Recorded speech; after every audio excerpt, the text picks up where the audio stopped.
سمندری طوفان کا فاصلہ مزید کم، سول انتظامیہ اور فوج متحرک، ساحلی پٹی سے 90,000 افراد کے انخلاء کی کوشش۔ سمندری طوفان کی تباہی اور جانی نقصان سے بچنے کے لیے سول انتظامیہ اور فوج پوری طرح حرکت میں آ گئے۔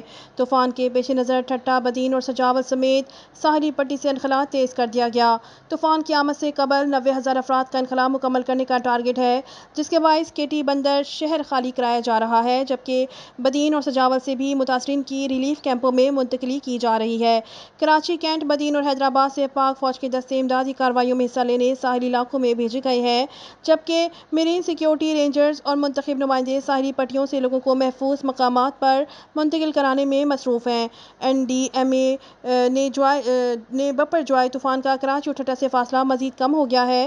منگل کی دوپہر تقریباً 12 بجے کے قریب طوفان 470 کلومیٹر دوری پر ریکارڈ کیا گیا۔ این ڈی ایم اے کے مطابق طوفان 140 سے 150 کلومیٹر فی گھنٹے کی رفتار سے آگے بڑھ رہا ہے۔ سمندری طوفان کے اثرات بھی نمایاں ہونے لگے ہیں۔ کراچی، ٹھٹہ، بدین اور دیگر علاقوں میں شدید حبس ہے، جبکہ کراچی کی ساحلی بستی چشمہ گوٹ میں پانی سڑک کنارے تک پہنچ گیا۔ کور کمانڈر کراچی کی زیر صدارت رات گئے اجلاس۔